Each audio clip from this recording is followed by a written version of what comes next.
ગોંડલમાં ઉઠી ફરી એક ફરિયાદ। અમિત ખૂટ આપઘાત કે પછી આત્મહત્યા કે પછી મર્ડર, એ કેસના અંતના સફર સુધી પહોંચતા પહોંચતા વચ્ચે ઘણા બધા એવા રહસ્યો ખુલી રહ્યા છે જે આપણી કલ્પના બહાર છે। પરંતુ એ બધાની વચ્ચે પણ જે લડત આપી રહ્યું છે, જેના સામે લડત છે, જે લડત ચલાવી રહ્યું છે, એ બધાને ઘણી બધી મુશ્કેલીઓનો સામનો કરવો પડી રહ્યો છે। આપણે પાછળના ઘણા સમયથી જોઈએ છે કે પોલીસ અધિકારીઓ, ડીવાયએસપી કક્ષાના અધિકારીઓ, પીઆઈના રાઇટર, એમ ટોટલ 28 લોકો પર એ સગીરે ફરિયાદ કરી છે, સગીરા દ્વારા ફરિયાદ કરવામાં આવી છે। હવે ક્યાંક ને ક્યાંક સગીરાના જે એડવોકેટ છે, ધારાશાસ્ત્રી છે ભૂમિકાબેન પટેલ, એમને પણ ક્યાંક દબાવવાની કોશિશ કરવામાં આવી રહ્યું છે, કારણ કે તે લડત આપી રહ્યા છે। હવે ભૂમિકાબેન પટેલ પણ મેદાને આવ્યા છે, કારણ કે થોડાક સમય પહેલા સમાચારના માધ્યમથી એવું આપણે બધાએ સાંભળ્યું છે કે ભૂમિકાબેન પટેલ ઉપર ફરિયાદ કરવામાં આવી હોવાનું આપણે સાંભળ્યું। પરંતુ આજે ભૂમિકાબેન પટેલે અમુક જે વ્યક્તિઓ છે તેમના પર ફરિયાદ નોંધાવી છે, અમુક લોકોને આડે હાથ એમને પણ લીધા છે, કારણ કે એમનું એવું કહેવું છે કે મારા ઉપર કોઈ ફરિયાદ કરવામાં આવી જ નથી, એ પ્રકારની ખોટી માહિતી મીડિયાને આપવામાં આવી છે। શું સાચું ને શું ખોટું આપણે જે એડવોકેટ ભૂમિકાબેન પટેલ છે એમની પાસેથી સાંભળી લે। ભૂમિકાબેન, શું છે આખો કિસ્સો? ખરેખર બેન, મારી ઉપર આક્ષેપ એવો છે કે મેં જે સગીરા છે એની આઈડેન્ટિટી રિવીલ કરી છે, અને જે મારા ઉપર આક્ષેપ છે એ નોન કોગ્નિઝેબલ ગુનો, એટલે કે પોલીસ અધિકાર ક્ષેત્રની બહારનો ગુનો છે। જ્યારે આ પ્રકારના આક્ષેપ હોય ત્યારે ફરિયાદ દાખલ કરતા પહેલા કોર્ટની મંજૂરી લેવાની હોય છે।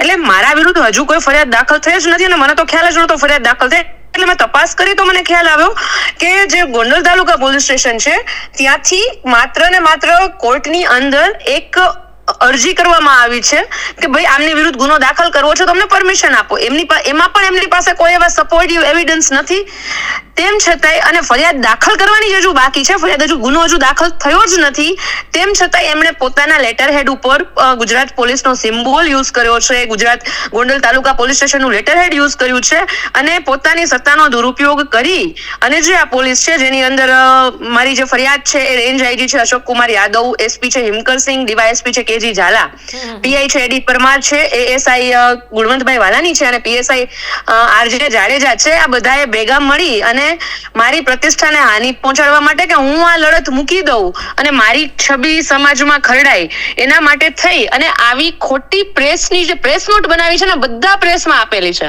જી, આ તો અમને પણ ભરમાવાનું કામ થયું ને ભૂમિકાબેન?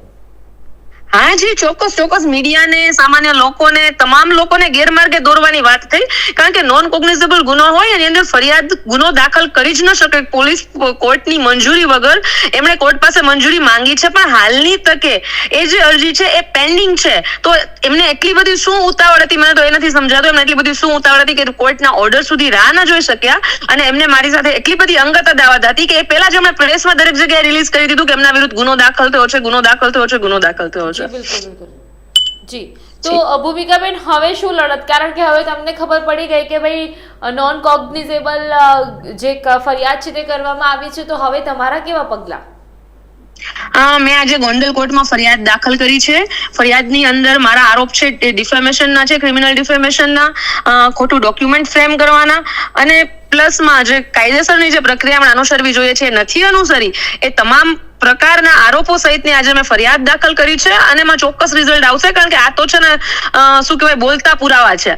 કારણ કે કોર્ટને પણ ખબર છે હજુ ફરિયાદ દાખલ નથી થઈ, એ પહેલા તમે પ્રેસ રિલીઝ આપી દો છો, પ્રેસ ને મીડિયામાં બધી જગ્યાએ આપી દો છો, તો હવે તો હું એમ કહું છું કે આ લોકો, મને એવું લાગે છે કે એમને માનસિક સંતુલન નથી રહ્યું, શું કરવું શું નથી કરવું એમને ખબર નથી પડતી, કે એમણે 17/7 હજુ તો અરજી કરી, એ પહેલા એમણે પ્રેસ નોટ બનાવી નાખી કે ગમે એમ કરીને આની છબી તમે ખરડો સમાજમાં, એટલે એને જે કંઈ પણ લોકોનો, સામાન્ય લોકો જે કમેન્ટના માધ્યમથી કે જે કંઈ પણ માધ્યમથી સપોર્ટ કરતા હોય એમનો મોરલ સપોર્ટ તૂટી જાય અને સમાજમાં એમની બદનામી થાય, એટલે આવા કાર્ય કરી રહ્યા છે। મને લાગે છે એમનું માનસિક સંતુલન હવે પોલીસનું પણ ઠીક નથી રહ્યું।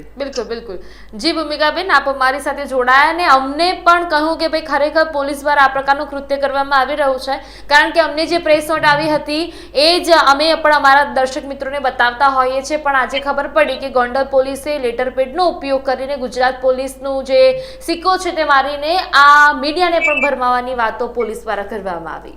જી જી જી મીડિયાની આમાં કોઈ જવાબદારી નથી. જવાબદારી ગોંડલ તાલુકા પોલીસ સ્ટેશનની બને, કારણ કે મીડિયાનું કામ શું હોય કે જે લેટર હેડ ઉપર આપે એટલે પોલીસ પાસેથી કઈ ખોટી માહિતી મળશે એવું તો કોઈ ના વિચારી શકે ને. બધાને એમ જ થાય કે પોલીસે માહિતી આપી છે, વકીલે આપી છે કે પોલીસે આપી છે તો માહિતી સાચી જ હશે એમ વિચારીને મીડિયા વાળાએ લીધેલું છે. એટલે મીડિયાની કોઈ જવાબદારી નથી, પણ આમાં જે જવાબદારી બને છે પોલીસની છે કે તમે મીડિયાને પણ અને સામાન્ય લોકોને પણ ભરમાવાનું કામ કરો છો. જી જી ભૂમિકાબેન, આપ અમારી સાથે જોડાયા બદલ આપનો ખૂબ ખૂબ આભાર. જી, તો જે પ્રકારે સગીરાના ધારાશાસ્ત્રી ભૂમિકાબેન પટેલે આપણા સાથે વાત કરીને ભૂમિકાબેને કહ્યું કે પોલીસનું હવે માનસિક સંતુલન, ગોંડલ તાલુકા પોલીસનું માનસિક સંતુલન ખોરવાઈ ગયું છે, ગુમાવી દીધું છે એમને એવું કહી શકે, કારણ કે જે પ્રેસ નોટ પોલીસ દ્વારા આપવામાં આવેલી હોય એ દરેક મીડિયા કર્મી ચલાવે સ્વાભાવિક બાબત છે, પરંતુ જે ભૂમિકાબેન કહી રહ્યા છે એ પ્રમાણે આખી કહાની કંઈક અલગ છે.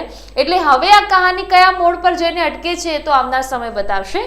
શું છે આખો પુરાવો, બોલતો પુરાવો, એ ભૂમિકાબેને આપણને જણાવ્યું, અને જે ભૂમિકાબેન દ્વારા ફરિયાદ કરવામાં આવી છે એ તમે સ્ક્રીન પર જોઈ શકો છો. કયા કયા સત્તાધિકારો પર અને કયા કયા અધિકારીઓ પર, ડીવાયએસપી કક્ષાના અધિકારીઓ પર જે છે તે ફરિયાદો કરવામાં આવી છે, તમે સ્ક્રીન પર જોઈ શકો છો. હવે આ મુદ્દાને લઈને આપનું શું કહેવું મને કમેન્ટમાં અવશ્યપણે જણાવજો. અને આપણે હજી સુધી અમારી ચેનલ i24 ન્યૂઝને સબસ્ક્રાઇબ ન કરી હોય તો હમણાં સબસ્ક્રાઇબ કરી લેજો. નમસ્કાર.